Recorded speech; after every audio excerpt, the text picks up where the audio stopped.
Good afternoon, everyone. I am pleased to introduce the alumni of IITTM Noida and the guest speaker, Mr. Ajit M. Ramanan. He is from PGDM Tourism and Leisure 2013-15 batch. He is specialized in new product development and SIT tours. He worked in almost all the spheres of tourism like inbound, outbound, adventure, events and MICE. So last 3 years he worked in Peak DMC. Today he is going to speak on a topic operating special tours in India.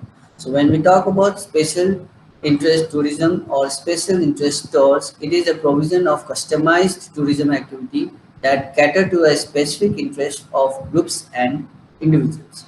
So in this case, tourism is undertaken to satisfy a particular interest or need. So Ajit, I welcome you to IITTM family on behalf of all the students. Now I will hand over the session to Ajit.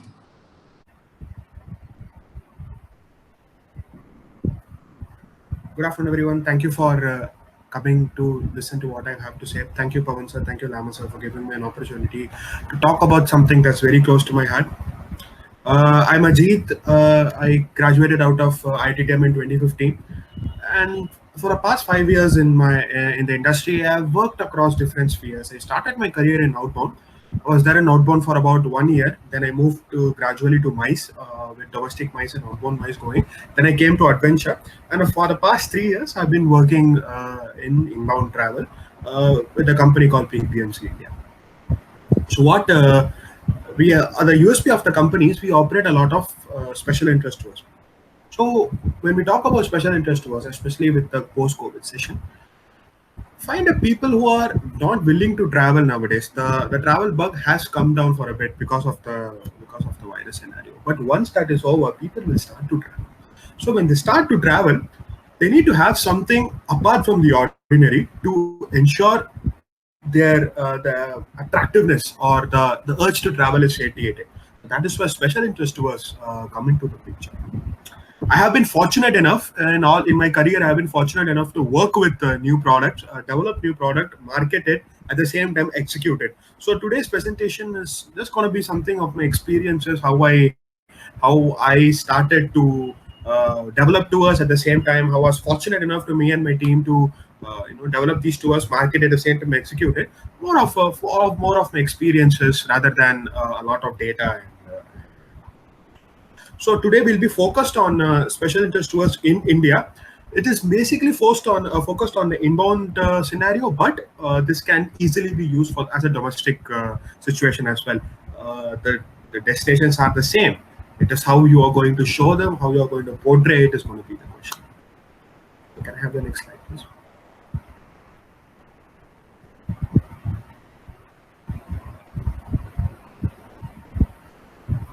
So, what are special interest tours?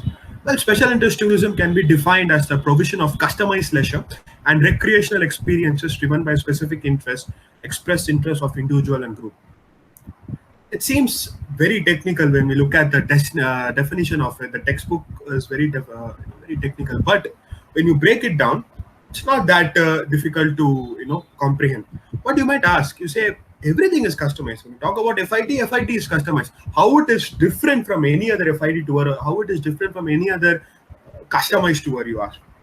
One thing is different is people who are coming for this tour have a separate mindset, have a separate a zeal to complete. They have a separate interest. It's not just the travel part what they're doing. They are not just here to see the sights. They're also here to learn or accomplish something while they are traveling, right? So normally special interest tours are based on groups where you have group of 5, 10, 15, 50, 100 people traveling together for a single motive. Right? It could be sites. It could be seeing sites. It could be a food tour. It could be a cycling tour. It could be wildlife. It could be anthropology. It could be photography. Any XYZ interest that you are coming. So when we are catering or when we are customizing or developing a product for those specific interests, now we have to be mindful to customize it to their tailor make to their interest. For example, let's take the case of the Golden Triangle, which is Delhi, Agra, and Jaipur. There are n number of ways to make a Golden Triangle trip: Delhi to Agra, Agra to Jaipur, Jaipur to Delhi. 2 nights in Delhi, then to go for a night in Agra, then 2 nights in Jaipur, come back to Delhi, stay for 1 night, departure. That's how a normal trip runs. But if we are pitching a Golden Triangle for a special interest group, for example, a food tour, that you need to know that apart from the regular inclusions what we are giving, for example, Agra Fort or Taj Mahal at Agra or Amber Fort or City Palace at Jaipur, we have to inculcate something with the culinary touch. Cooking class, a Rajasthani style cooking class in Jaipur, or a Mughlai style cooking class in Agra, or chaat crawl in Agra. Maybe stay for a night between Agra and Jaipur in a palace with the royal family of the Tikhanas. So that is how a special interest tour comes into the picture. If we talk about a cycling tour between Delhi, Agra, and Jaipur, which for practical purposes isn't very attractive. You know why? Because all three are big cities connected by highways. So when we are pitching and when we say, okay, we can do a cycling tour for Agra and Jaipur, are you really going to have people cycle on expressway, on the Yamuna Expressway, 125 kilometers? When you're customizing a stretch, you can take in the ideology, take in the interest, and think what they want. If you are traveling, how would you do it? Second hand.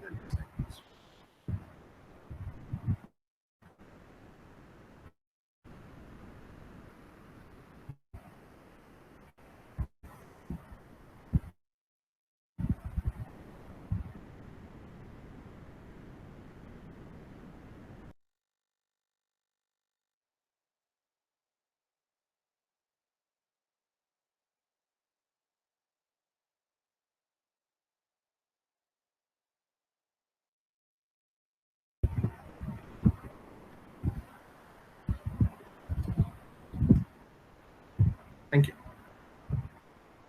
So, what are the features? Some features of special interest tours.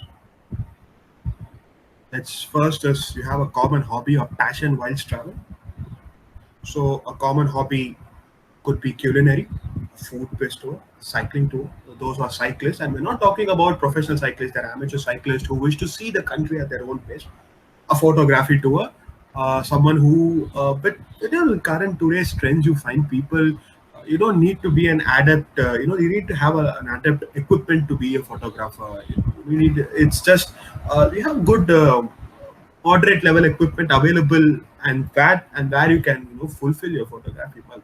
So they come here to shoot. They come here to see up not just a normal sites, but something that's different. You have an anthropological tour. People who are coming to see the culture at the same time, how the people of the other countries are living, how the people of the other countries, how the families of other uh, cities or places. You have a dance tour.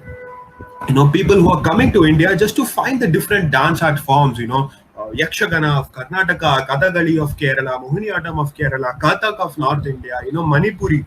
There are different various dance forms, and they are here not just to learn about the dance forms, but also talk to someone about it, learn, and maybe try a few steps themselves. So the first feature is always common hobby or passion whilst travel. Then you have focused on completion of knowledge. I have a good example here when we talk about focus or completion of knowledge. I was fortunate enough to design and lead a food tour. What we were doing, it's a Delhi to Goa food trip with different stops across the way. So in middle of the trip, a tour leader who was leading the tour, he had a family emergency, and someone had to take over from the tour. So I went and I took over the tour from Bombay. We were almost at the end of the tour, so it was Bombay and then Goa. So I reached Bombay. I took them around I took them around the fort area. We had an Irani lunch. Then we walked around to the gateway of India. In the evening, we went to Girgam Chowpatty. We had a lot of chat and everything. All fun and games. Next day, we fly to Goa. We do a spice plantation tour. Everything all well and done. In the evening, we had a cooking class. So we had about 12 people, and they were hardcore foodies. I mean, they've been traveling for 15 days, so they were still very interested to learn, to sample different food at the same time. And learn.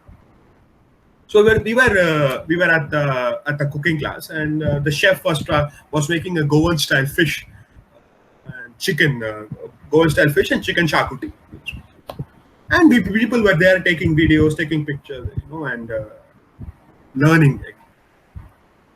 There was a lady, I can still remember. She, in the middle of it, she turned to me and said, "Ajit, I'm seeing the chef, grating the coconut counterclockwise.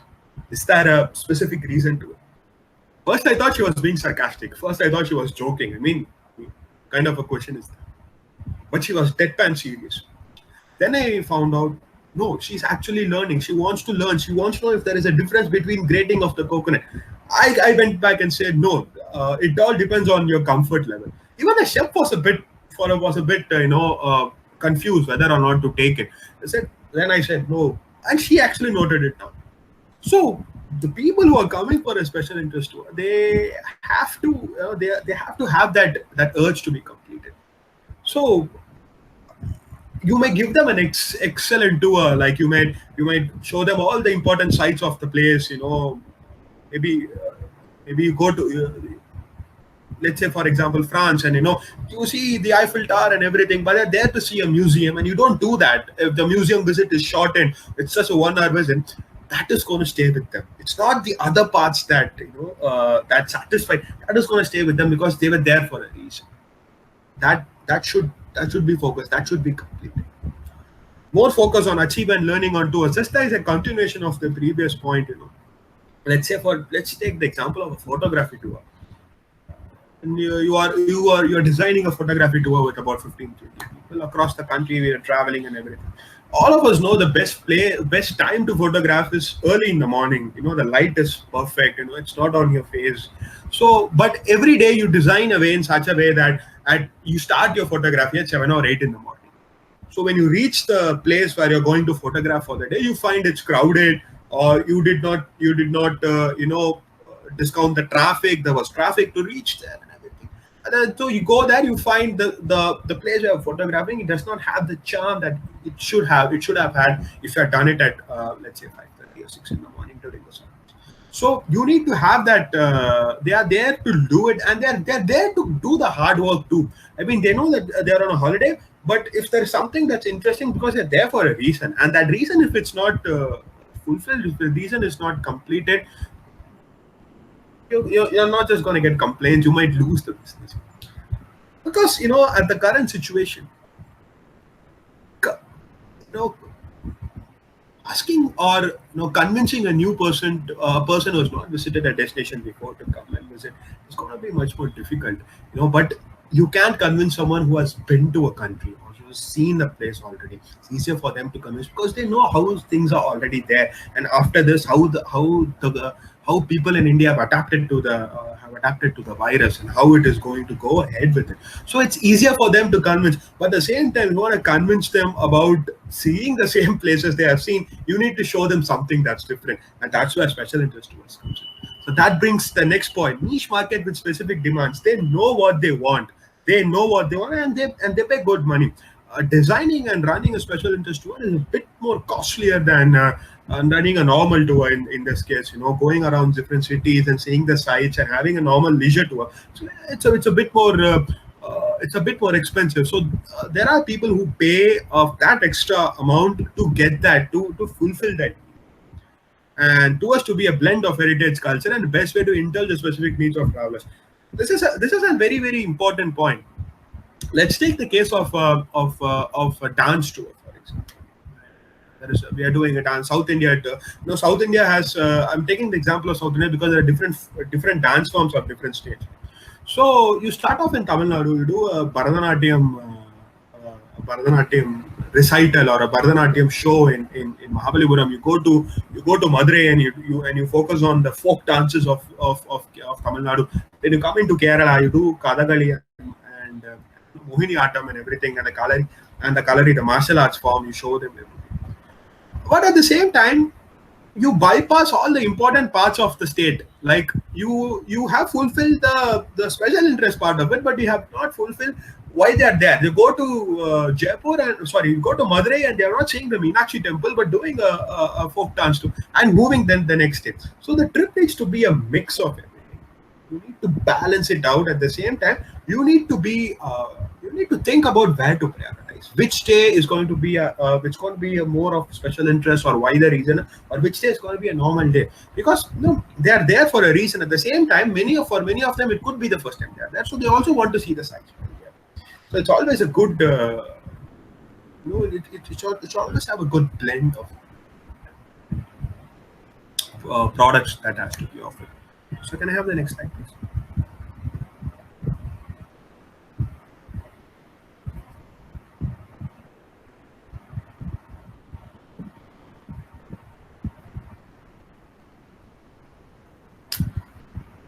Most important part, all of us are in a tricky situation right now. We are all worried about how it is going to be, how the industry is going to survive. Let me put your minds at ease. We are going to come back. Tourism will bounce back. It might take bit slowly. Initially, you might have people not venturing too far away from homes, maybe 500, 600 kilometers, where they can drive rather than take a public transport. But everything would come back, eventually. So now you have, like, you guys are entering the industry at a very, very crucial time. I tell you, as someone from the industry, we are all expecting a lot of things from you people. You come out with more tourism products, with more knowledge, and give us the ideas, right? Because you are the young blood, fresh blood getting injected into the industry, where we need a lot of new ideas. So we need to ensure that we need to develop a lot more tourism products. Look at India. I mean, we have tried to focus on all different parts of the country. How are we going to bring this in? Let's say, for example, Northeast. We've been exploring places like Odisha, which was not being explored earlier. We're going deep inside, moving away from the conventional cities, and going into small villages. And that, even with that, we need a lot more ideas, and we need a lot more ways to portray or market the country, for it be for domestic or for inbound travel. So we need people, we need ideas from people like you who are just coming into the industry with a fresh mind, and having that zeal to create more tourism products. So use this time effectively while you're at home, to see how the industry is right now. At the same time, see what are the products, what is the products that are on offer, and how can you improve upon it. So special interest tours is just one way of doing it. Portray a city in a different light, portray a place in a different light. That's how we are asking. That's how you can go ahead and pitch the people. I know that you have seen Mysore, I know you have seen Ooty, but have you seen Mysore with this? Have you seen Mysore during Dussehra? Beautiful, amazingly lit up. Mysore Dussehra is famous as much as a Kullu Dussehra in the north. So that's how you need to improve those more tourism products. The Kachotsav, the run of Kachotsav in Gujarat. So all these festival departures, new departures, something that's new, something that's unique, and that's how that's how the industry needs at this point of time.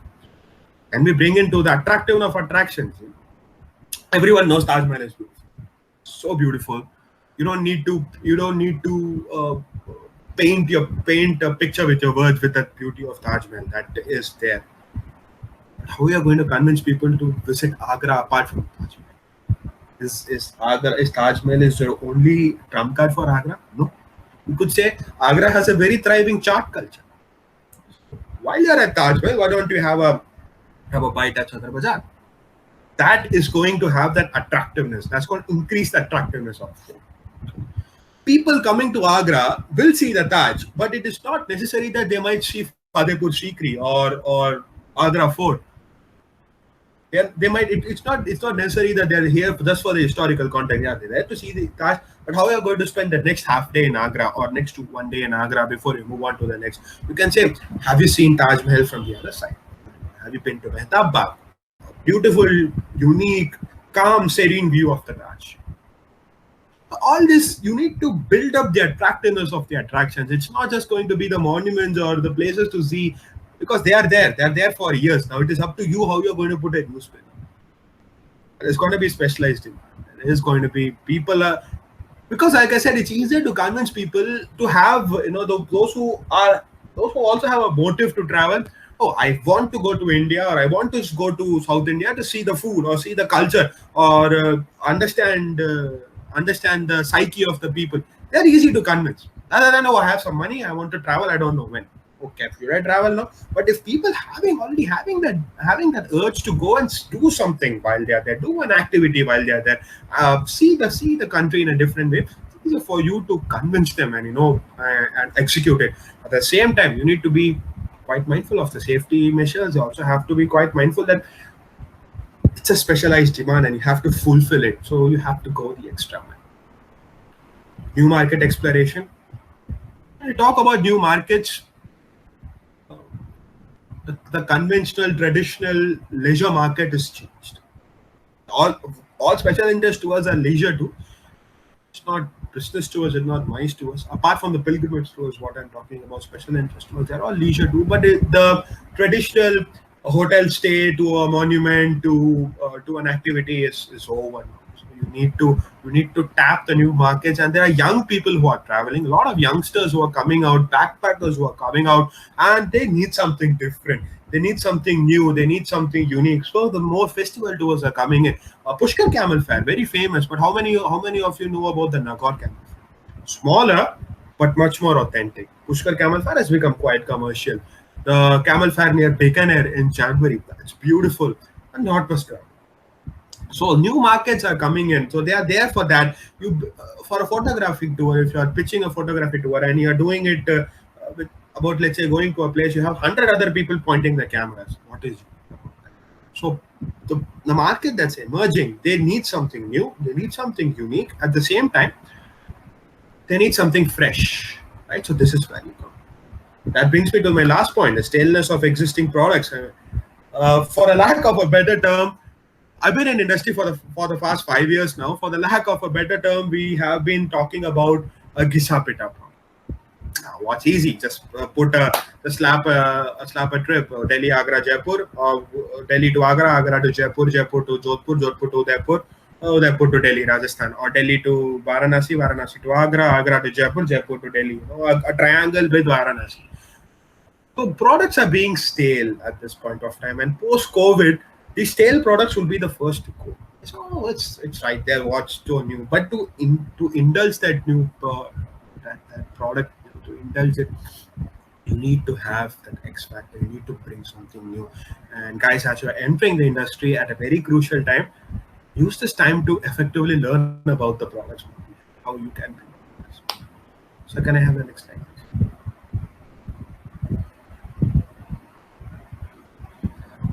So today, broadly, we'll be talking about four special interest tours. On the top left, you have the food tour, one of my favorite topics to talk about. Then you have a photography tours we'll be talking about. On your bottom left, you have a festival tour. People who don't know about this is the Alumni boat race, which happens every year at Onam in Alumni. It's called the Jawaharlal Nehru boat race. At the end of 10-day festivities of Onam, the last day, it's actually a boat race on the backwaters. Amazingly beautiful, serene. It's so beautiful to be there. People just banging on their drums, encouraging people, and the snake boat race happens. And the last cycling tours. Cycling tours are hardcore cyclists. They say the best way to see a country is by cycling. We'll be talking more about cycling tours when we get to it. So can I have that next slide?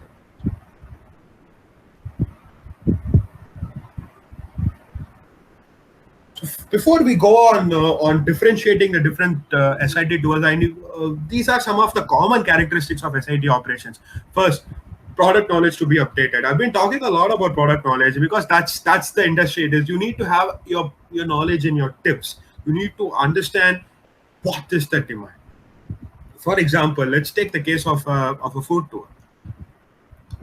When you design a food tour, it needs to have one meal every day apart from the breakfast at the hotel to be unique to it. It's not just a meal at a restaurant. It's not going to be a meal at a hotel. No, it's got to be something new. It could be a snack lunch in a city where it's known for its snacks, maybe paratha, maybe kachoris in Jaipur.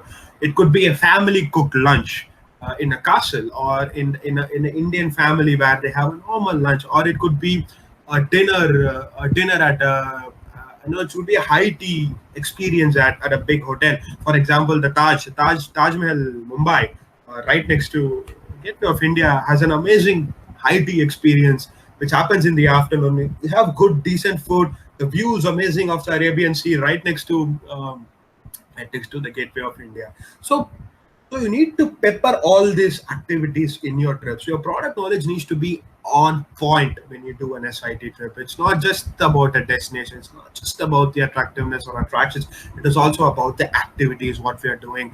Cycling trip, for example, you need to know which route are we taking, what logistics are we going to be using, which are the routes which has less traffic, because you cannot cycle on a highway. But there are places where there are no other option but to cycle on the highway. So is there any other back routes to it? Is there any other places to merge without having a lot of safety issues? Do we have where are we going to park the cycles? Do the attraction? Do they have cycle parking places, etc., etc.? So your product knowledge needs to be on point and attention to detail. Like I said, guys, you do a trip, you give them the best service, everything. You're giving them the best hotels. The tour guide is amazing. The driver is awesome. Everything. But you forgot one thing, that when you designed a trip, let's say a food trip, you did not take into account people who are vegans or vegetarians or people with allergies. You did not do that. You made a trip where you had a lot of meat. You had a lot of meat based dishes. You had a lot of seafood and everything. And the vegetarians who were traveling, they did not have much options.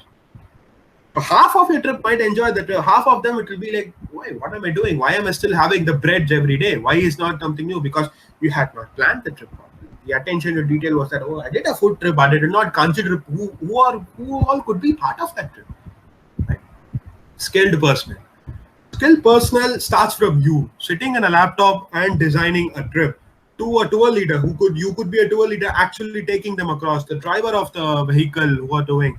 A skilled personnel is someone who understands what they are doing.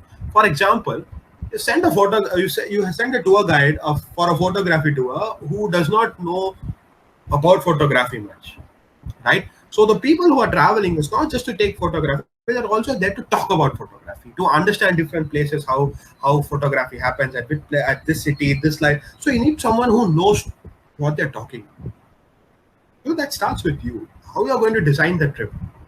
If you don't have knowledge about it, if you're not skilled about it, it will be very difficult to just rely on what's happening around with other people and right. So skilled personnel is very, very important. Then we talk about not to be overboard. Like we talk about too much of everything. So when we talk about a photography tour, let's say we'll continue with the photography tour. You are in Jaipur. Today evening at 6 o'clock, we are going to a place where you can see the Nahargarh Fort lit up in the night, and we'll have a photography session. Fine, everyone's happy. They do a photography session. Next day morning, you're leaving for Jodhpur. You've been to Jaipur. You're just there to photograph Nahargarh, which is an amazing shot to be taken. But you haven't seen Amber Fort. You haven't seen City Palace. You haven't given them an opportunity to speak with the locals. You have fulfilled what they asked you, a photography part of Jaipur, but is that just it? No. So you need to make sure your trips are a blend. You add the special interest, at the same time you add the other parts. But how are you going to balance it? The selection of correct services. The word correct services. What constitutes a correct service? I tell you. Selection of hotels, selection of vehicle, and the mode of transport. Not just the private vehicle. Are we using trains? Are we going to be using flights? Is the timing of the flight going to be correct when you're doing this activity? Let's say you are doing a festival tour. The festival where it is happening and the hotel you have selected is about 20 kilometers away from it. 20 kilometers away. So every day morning, to reach the festival point or reach the place where it's happening, you have to travel 20 kilometers away from the city and go back every day. Right? Then you have to think about the traffic. You have to think about the crowds. So if you have to be at 6 a.m. in the morning, you have to leave the hotel at 5 a.m. in the morning. That means your passengers or guests have to be ready at 4 a.m. in the morning. Then the same thing happens the next day. The hotel is very good, no doubt, but the beauty of the hotel or the beauty of the festival is not going to stay with them. It's the 20 kilometers drive between the hotel and the festival that is going to stick with them. They're going to come back and say, why? Why was this hotel chosen? The location wasn't good. Fine, we had fun at the hotel, but we are not here to have fun at the hotel. We are to see the festival. We are to see the traditions. Because of that, we've missed a part of it. Right. So you need to ensure you select the correct services. Similarly, let's say you're doing a cycling tour, right? And you are cycling in the middle of the town, and you're stopping to take some pictures. You're stopping to take some pictures, and the support vehicle, we're talking more about support vehicle when the cycling part, the support vehicle where it carries the cycles is a bit far away. Now, where will you park your cycle? You are in the middle of an old part of a city. You can't get down because you're going to be starting a traffic jam right now. You have 10 people with cycles, but you have to go take a picture while you are there because you are there. How are you going to do it? So this is where you think you need to have that correct survey. You know that cycles cannot, vehicles cannot move inside that area. So cycling, you shouldn't do it right in that area. You should have stopped cycling some time back and have the people walk it. Right. So selection of correct services is very, very, very important. Fulfilling an activity or giving the best service is all part of those. It's not just completion of it. Doing the tour for the sake of it. Logistical and equipment support. You need to have your vehicles in place. You need to have a place where they store their equipment. For example, you're running a photography tour, and someone comes with a drone. Do they have the permissions for the drone? Have you asked the government for the permission of drone? Is it your responsibility? So, and if you say yes, it is our responsibility. So it is your responsibility to get the correct permissions, to get the correct place to store those equipments, heavy equipments, what they're carrying. Is there a place to safely store while they're exploring the city, or is it just have to lug it on their back and walk around? Right. So you need to support them in that. Logistical and equipment support is going to be there. Let's say doing a same photography tour, and between two cities, you pitch a train, an overnight train, which stops for 2 minutes in the station. So you have delivered what you promised. You're going from point A to point B, but you're going by a train, which stops for 2 minutes with heavy baggage. How are they going to board within 2 minutes? Is the train? Is the seats got to be together, or how are they going to store it? So all this needs to be in mind when you're designing a special experience. And yeah, planning. You need to put your heads together. You need to understand which situation you're operating in. And a lot of planning needs to be done, a lot of drafts needs to be made. What activity are we putting in, what activity we are not putting? If we are not putting an activity, what are we substituting? Right? So all this needs to be done, and with more and more planning, and when the trip becomes more and more clear, you'll have a grasp, and that's how you go and pitch, especially. Next slide, please.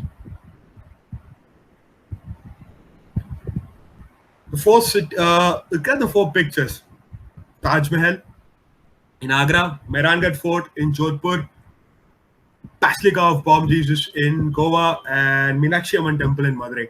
First things that come into your mind when you say the city Agra is Taj, or when you say Jodhpur is Mehrangarh, or Goa, I'm sure Basilica of Bomb Jesus is not going to be the first thing that comes into mind for Goa, but Basilica of Bomb Jesus is a beautiful place. If you haven't visited, please go and visit. And similarly, the first thing that comes into mind when someone thinks of Madurai is Meenakshi Amman Temple. But now that is going to change too. So next slide,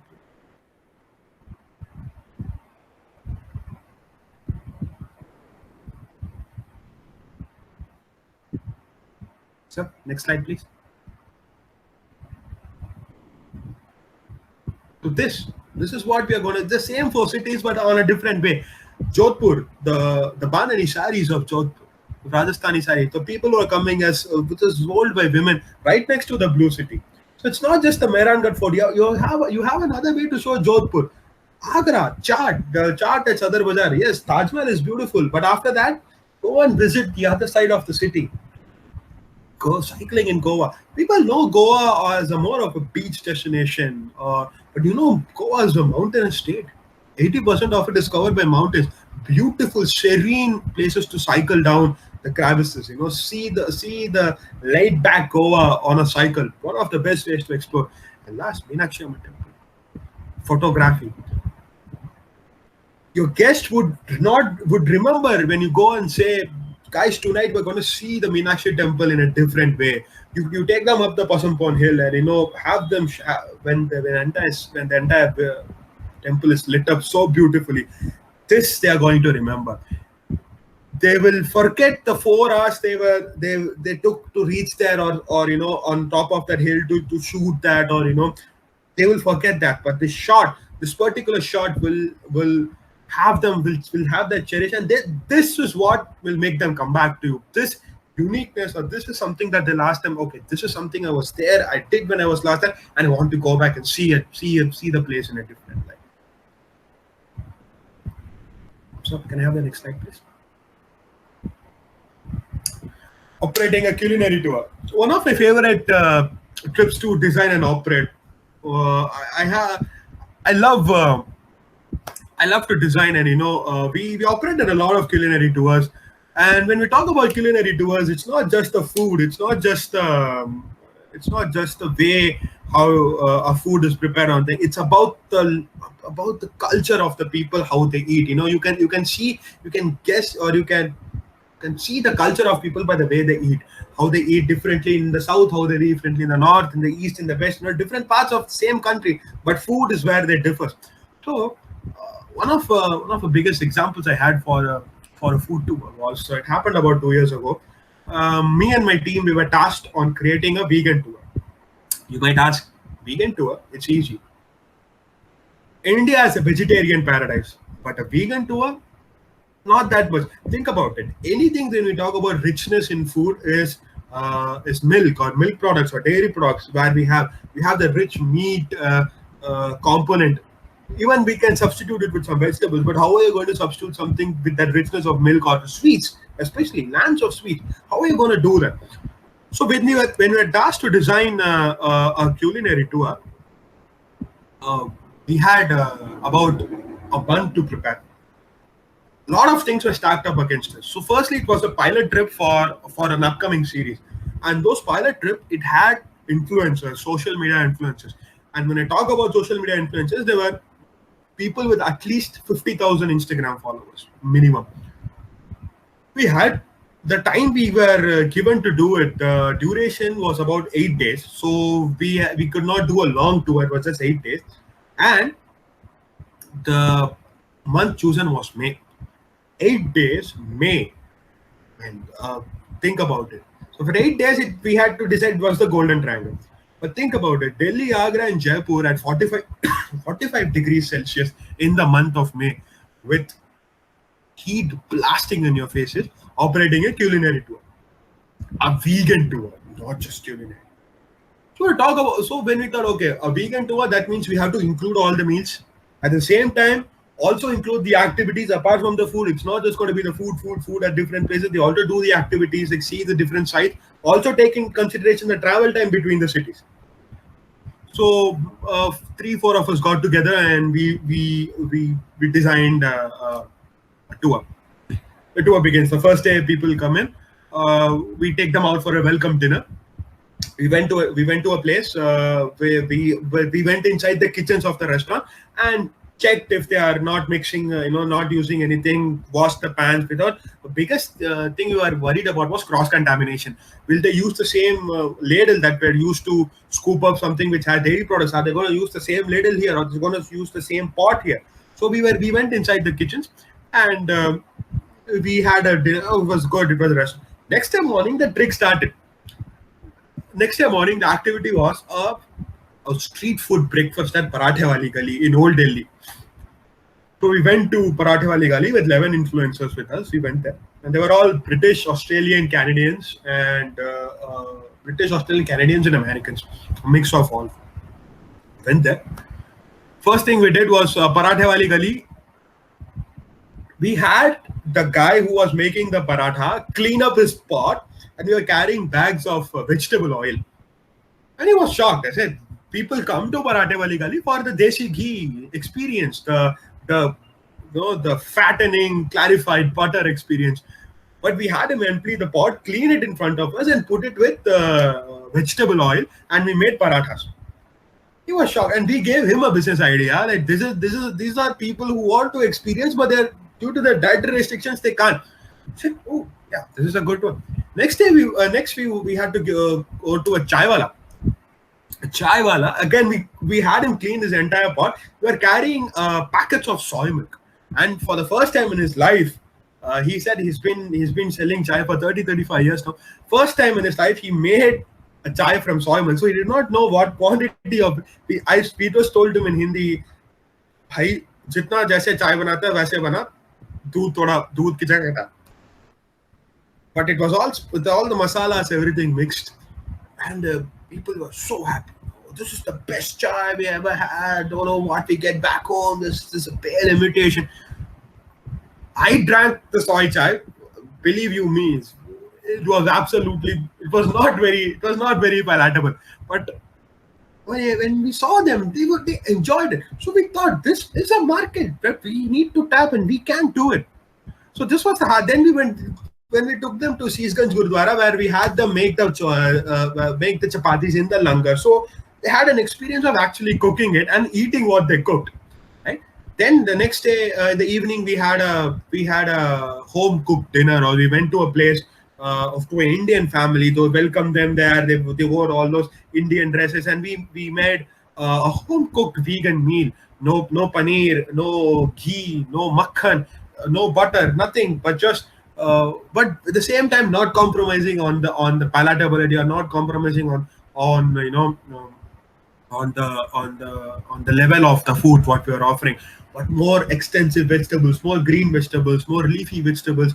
How are you gonna do a dessert without it? So we researched a lot of recipes which we could substitute milk products instead of you substitute milk products with something, and get a dessert out of it.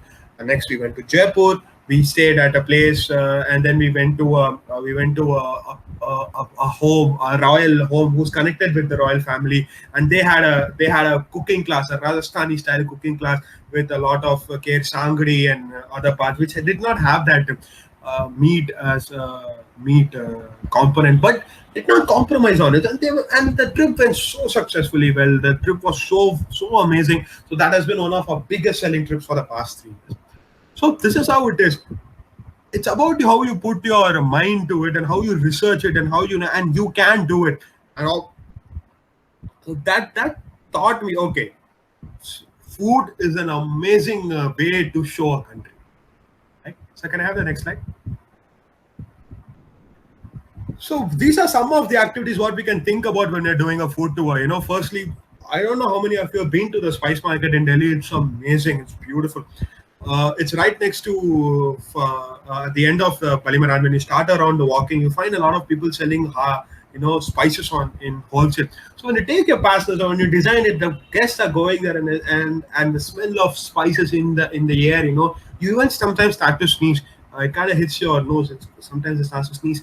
But it's so colorful, and that stays with them. Oh, look at the colorful, bright spices. That's how it is. And it's not just about the street food, but it's not just about the street food or the local food. It's about the different places where you can. India, for example, has one of the best fine dining cuisines in the world. Look at Indian accent in Delhi. Amazing restaurant.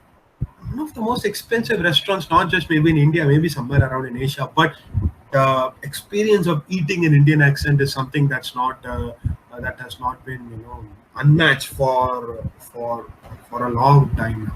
So this is how you design a culinary tour. It's not just feeding them, it's not just stuffing them with food, but it is about those small activities what you do. Maybe have them visit a vegetable market, a live vegetable market where people go and normal people like us go and buy vegetables. That must be exciting. The fresh vegetables, the people sitting on the ground selling vegetables and fruits, or people going and bargaining and getting that vegetable. That is going to stick with them. Same time, maybe a lassi drink, which is not the yogurt drink in Rajasthan where you do and go and do it in big bulky glasses. That is gonna that experience is gonna stay with them, right? So that is how you plan an SIT trip. It's not just about feeding them. It's not just stuffing them with food. It's about the palate. It's about the way how that food is being prepared, how much efforts that go into it, and have them that experience. A lot of cooking classes, hands-on cooking classes, where they stir the pot. It's not where they cut the vegetables, where they cook, they eat what they cook. And trust me, for your passengers, for your guests, and that is going to be the thing that sticks with them, apart from the other part. That is going to make them come back. So can I have the next slide, please?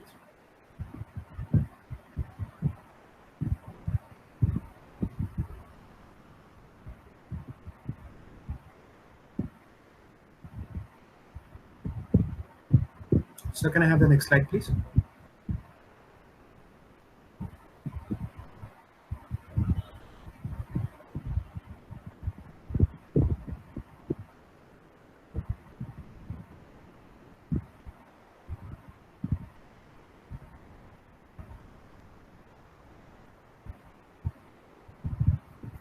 So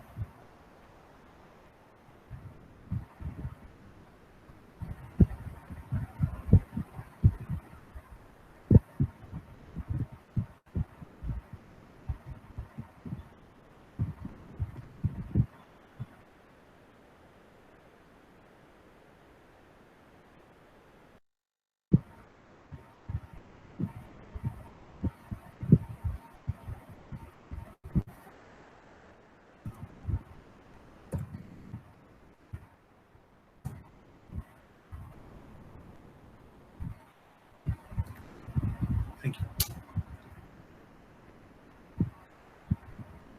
The next slide, please. Thank you. Operating a cycling trip.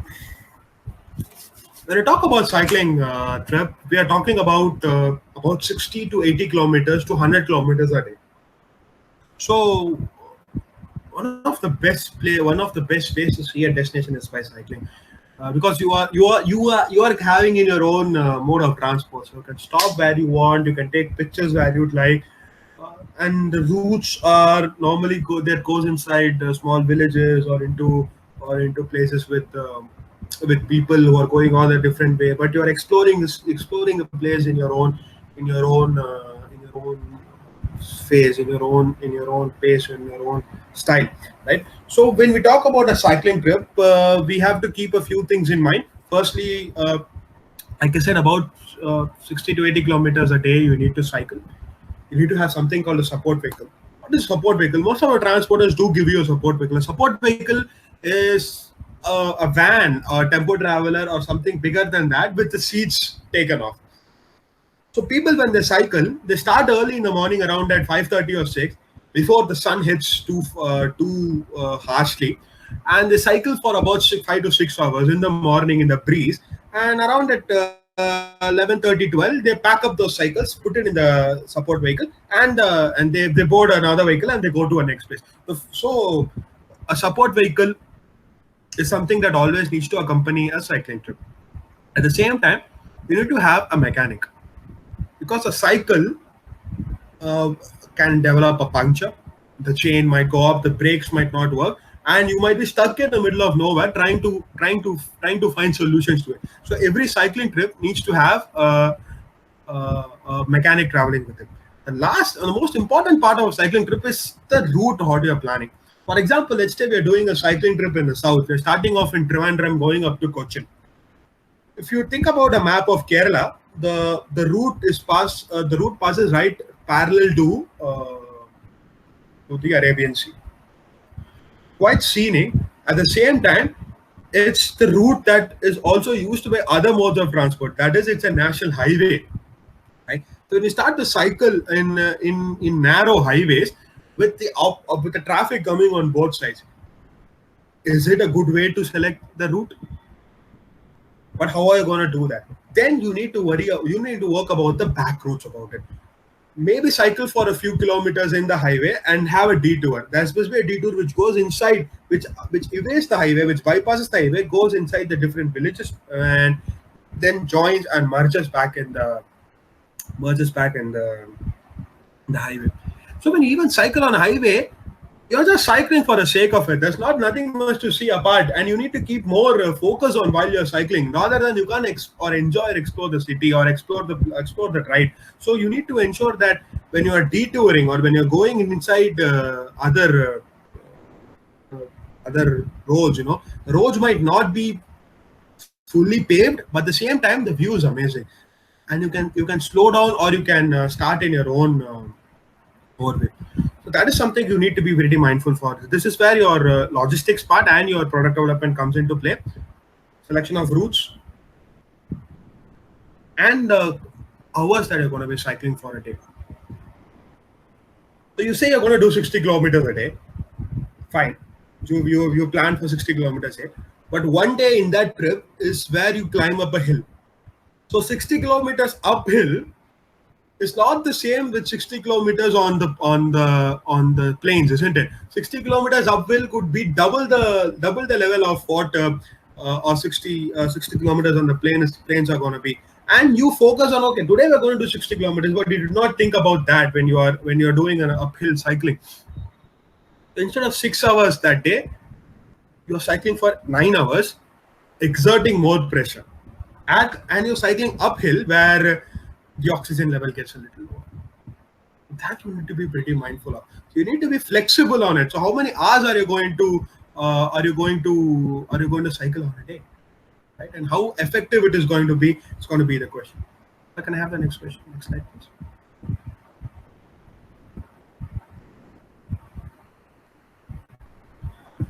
So, just a few pictures to see how effective cycle is. On the left, you find the famous Manali to Leh cycles. A lot of daredevils trying it. I have never done that stretch. I don't have the courage enough to do it. But people who have done it, I've seen one of so beautiful, cycling across the passes inside the villages, inside the Himalayan and Ladakhi villages, all terrain. Rough terrain experienced cyclists though, but you need to be very experienced when you do it. You need to have that strength. And let's say you're doing a Manali to Leh cycling tour, you don't have a mechanic with you, and you're sitting on the roadside with a puncture for hours, but there is nothing. So this is where your planning comes into picture. If you're doing a cycling tour, there should be a mechanic. You should also carry spare parts. You should carry more spare wheels, spare parts of the cycle, maybe a few brakes or other ancillaries, a seat which is not comfortable. You have a cycle, you have a bicycle which with the seat which is not fit properly. So a person sitting on the saddle for 6 to 7 hours a day, it's not comfortable. So he will not enjoy the tour. All he or she can think about is the loose saddle that's been going on. So equipment needs to be on 100%. Now, on a cycling tour, it is the tour operator who's providing the cycles. People who come to normally do not bring their own cycles, but it's the tour operator who's going to be supplying the cycles. So you need to have your cycles to be in absolute condition. It should not creak, the pedal should not be broken, the brake should be brake should be tightened, there should be a light fix so that in the dark, if you're cycling, there should not be trouble seeing. At the same time, the hotels that you're choosing should have a place to keep your cycles in the evening. If you're cycling coming back to the hotels and you need a place to park your cycles, the hotel should have a courtyard. The hotel should have a place where you can store the cycles. If there is any repairs that needs to be done, the hotel needs to have a space. So you select a hotel which is cramped right in the middle of the city, and you enter the cycling tour, and in the morning you're bringing all the cycles to the road. You're creating hassles not just for you but also for your passengers and also for the people here. And obviously the ride should go with small villages, with the civilization, talking to people, understanding the local culture. You can stop for a photograph.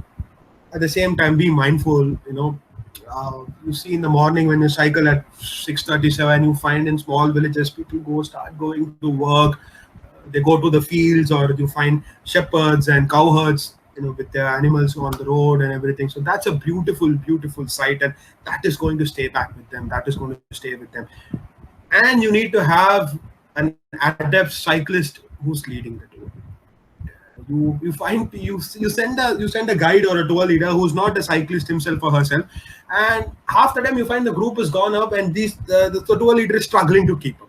So someone who's fit, someone who's an adept cycler needs to, and someone who knows the route, because he or she is going to cycle in front, also ensure the route, they know the route properly, because others going to follow you. And you send someone who's not an adept in cycling, who's not that fit, will will cause you more than just problems, right? You can't be babysitting sitting babysitting people. How is going to be? So selection of a good tour personnel is very, very important.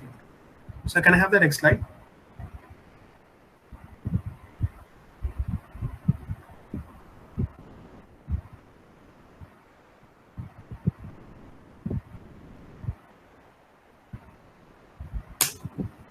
A festival tour. So the picture you're seeing is the Camel Festival in Bikaner. So people know about the Pushkar fair. People don't not know much about the Bikaner Camel Fair and the Nagaur Camel Fair. This happens in January in Bikaner, right outside the Junagadh Fort. Beautiful, serene view. We have a lot of camels all dressed up and coming as a parade, and it's one of the biggest camel fairs that happen. Livestock trade that happens with people coming from all different parts of the area and having this festival done. It happens every year during in January. So when you're operating a festival tour, so we can go to the next slide.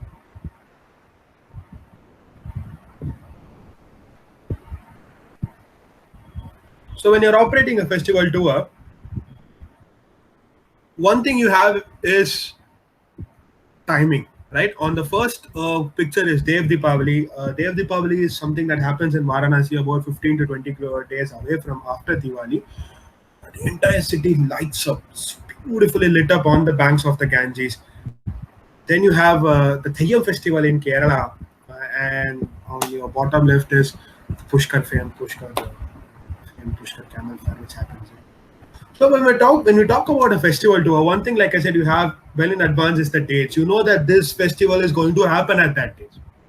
So you have time to plan accordingly, time to design your trip accordingly. So if you're going to plan a trip with Dev Deepavali in focus, so you know that this happens in between November or October and November. You know it happens.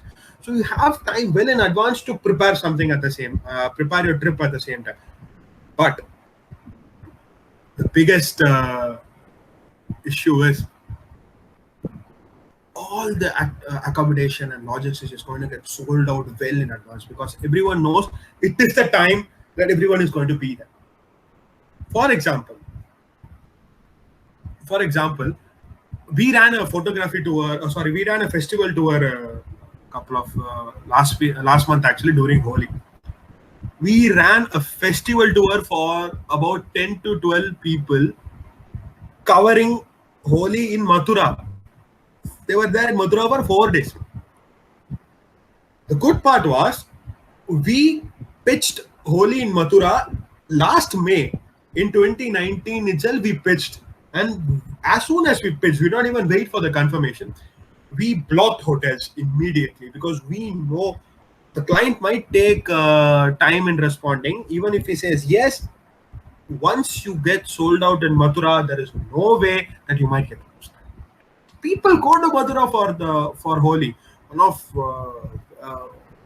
So our group was there for like 4 days. They did the Horanga, they did the Latmar Holi.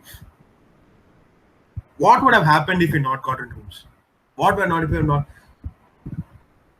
Because this is not something that you can substitute with, right? You can't substitute Holi with Mathura with anything else, because they're there for the festival. So when you're pitching a festival tour, when you're developing a festival tour, you need to have your contracting skills on point. You need to get in touch with the hotels, get in touch with the logistics, and block it very well in advance. So that's rule number one of operating a festival tour.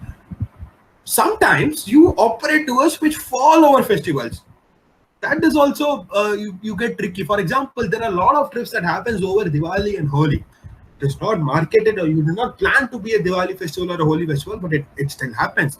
There is a in that case, what will happen? Because during Holi, all across North India is celebrated. So you need to have your knowledge in your tips. Okay, we are pitching a trip somewhere in February and March. It could be during Holi. Is it during Holi? Oh yes. If you're during Holi, ensure that you have your accommodation in place. Ensure you have blocked your vehicle well in advance. What will happen if you have confirmed the tour and the trip is coming in? It's not a festival tour, but you don't find a vehicle because everyone is going home to celebrate Holi. So you need to be mindful of what festivals are happening at what places. Another example is Tamil Nadu. Someone from Tamil Nadu, most of we celebrate a festival called Pongal, which happens in January. It's a harvest festival. Most of the people know about Pongal in different parts of the country. They understand Pongal is a festival that happens in Tamil Nadu in January. But many people don't know that it happens over 4 days. Pongal is celebrated over 4 days. And as Tamilians, we are required to go back to our villages, go back to our families and celebrate those 4 days with family. So that means for 4 days, the entire state of Tamil Nadu comes to a standstill. You do not have trains are oversold, overbooked. You don't have buses, you don't have any transport at that point of time. So if you're pitching a trip in South India in the month of January, you need to understand, it could fall during the Pongal festival in Tamil Nadu. Similarly, you do a trip in Kerala and you are pitched it during Onam. You don't know there is an Onam celebration. Everyone knows about 1 day of Onam. Onam is actually spread over 10 days. So at the same time, the entire state of Kerala is celebrating. So you will not find your accommodation, you will not find your logistics happening. Every sightseeing would be either overcrowded or closed. So you need to be very, very mindful of the dates, what are happening. So when you have the time, like all of us, we have a lot of time right now. Check what all festivals happen all across the country. Similarly, the Hornbill Festival in Kohima. For pitching a Northeast tour, it happens around at 5th or 6th December every year. The Kohima is not very big to begin with, and it gets sold out very quickly. And you don't know that there is a festival called Hornbill Festival that happens in Kohima, and people all across the country go to Kohima to see the Hornbill Festival, which happens. Accommodations are sold out, and what you get, if sometimes you get the accommodation in the last minute, that's about 5 times or 6 times the price that is on it. So you need to be very mindful of the dates that are happening when it is happening. So make an Excel sheet if that's okay, state-wise, city-wise, if there is this is a festival, this happening at this point of time. So one, you are safe for your normal tours. At the same time, you can design something for the festivals, like Camel Fair, Pushkar, 4 days, 5 days over in November, where the Mela comes in, people come in with different camels, they trade, there are camel races, there are camel fashion shows that are happening, a spectacle to see. So be mindful of when it is happening, what time it is happening, and be mindful of the cities where it is happening. Do you have and ensure, double check, ensure that you've gotten all the services in order. Have you booked the rooms in accordingly? Have you booked the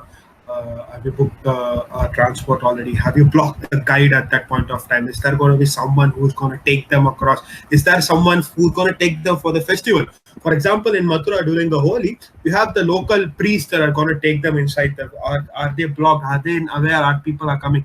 Let's say I've done everything and there is no one to take them inside. Right? So ensure that that all is done, and think about all other festivals that can be done, and you can use this as part when you're going inside that industry. When you're entering the industry, you can say, this is something that's not been done in the market, this festival is not being promoted in the market, why can't we do that? And believe me, people, your employers are going to like that. So can I have the next slide?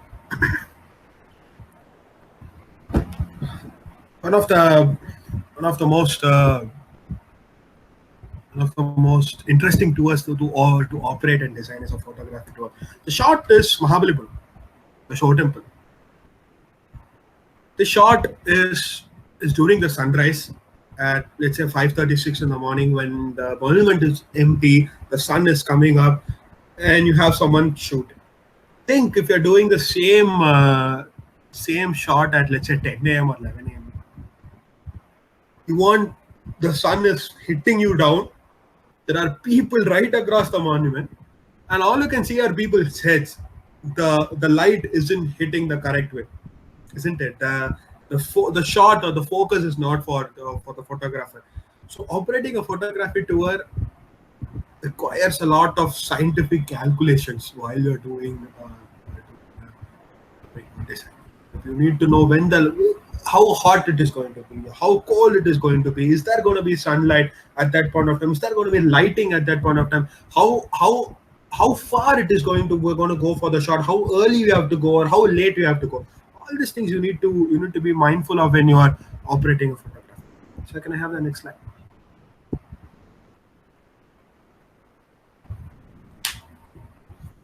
So 4 pictures what we're talking about. Top left is one of my favorite shots of a drone shot of the Taj Mahal. Taj Mahal has been photographed in all possible outcomes. From the air, from the bottom, from the top, across the river, from the boat in the Yamuna. Everything has been shot. So let's say you're operating a photography tour. We did operate a photography tour recently. We were about 30 people. And, it was just Delhi and Agra. So we were waiting for the group to come in. There was a lot of delay at the airport, so we were worried what happened. Did they come? And when we came back, we found out the people were carrying drones to shoot. So yes, do you know that we need to have permissions to shoot? I said no, we don't think so. They were caught up at immigration and customs, and we're having this big drones coming in. And we went back and said, have you promised them to have a drone? They wanted to shoot Taj Mahal from the drone. They wanted to shoot both Old Delhi and Taj Mahal. They were just doing Delhi and Agra from the drone, but they don't have the permissions to do it. So when you are pitching a photography tour, you need to ensure all your equipment and your permissions are in place. And does not necessarily mean just the governmental permission. If you look at the picture on the bottom left, that was something. I saw this picture. This is in Odisha. These are a tribeswoman called Bonda people. Bonda people are one of the most elusive tribes of Odisha. So what happens in southern Odisha? Every week, once a week, there is a market that happens, and different tribes come to that day on the market. For this, Bonda market happens on a Thursday. So only Bonda people come. So they know people are these Bonda people are they're elusive mountain people. So when they come down, they know that people are having the photograph in there. What happened is become quite commercial. Last time I was there, I was talking to a Bonda woman with the help of a translator, and she said, "Okay, we know that people are coming to take pictures." So the only thing these women know to talk, apart from they don't speak Hindi, they don't speak English, they don't even speak Odia, they only speak the local language. The only thing they know is 20 rupees, 20 rupees, 20 rupees. They come up to you and ask for 20 rupees to pose for a picture. So when you're operating a photography tour, you also need to be mindful about the subject. What are you photographing? What is the group going to photograph? Are you going to feel it like a human zoo? I mean, these people, are they going to feel like animals? So always ensure that you're asking permission, or a group is asking permission before pointing a camera in your face. I mean, that's one of the basic senses, and that I feel many people do it, but sometimes we have people just clicking what they see. That's not how it is. But a photography tour in Odisha is beautiful. We have different days of the market that comes in, colorful market, tribe people coming in there, tribal fineries, and bargaining, selling and buying the local produce. So we have a lot of people who come there and take a picture. But it's one of the good experience to do it. So when you're operating a photography tour, so you have people of different age groups that are coming, and in this point of time to operate a photography tour, you might not have just expert photographers coming in. A lot of amateur photographers coming in because you can get the equipment easier. Nowadays, a good camera can also be found in a phone. You don't need to carry a DSLR or an SLR to be an adept photographer. People are creating magic with their with their phones too. So everyone is now a photographer, but specifically operate a photography tour, you need to have the knowledge of where exactly the shot is, right? How more prettier can a shot get? Are we just going to point and shoot? Or are we going to do the hard way, take them across? Like for example, in Varanasi, when you do the evening aarti, the best way to see the aarti is from the boat. But in the evening, when you go to see the aarti, you have about 100 boats coming at the same time. So how are you going to do it? So you need to, after shooting the aarti, you need to take another boat ride towards the end of the ghat where people are still doing the aarti, small aartis at different places. So that is a shot that people would know, rather than the big one ghat at Dashashwamedh, which is beautiful at the same time. But after the aarti, you take a boat ride across, you'll find other people also praying, so, traders, people from different walks of life praying to the river Ganges with a lamp in the hand. And that picture, when someone sees it after they go home, is something that is going to stay back. So yeah, can I have the next slide, sir? So that was it for today. Thank you for giving me an opportunity to speak about. Please feel free to ask as well.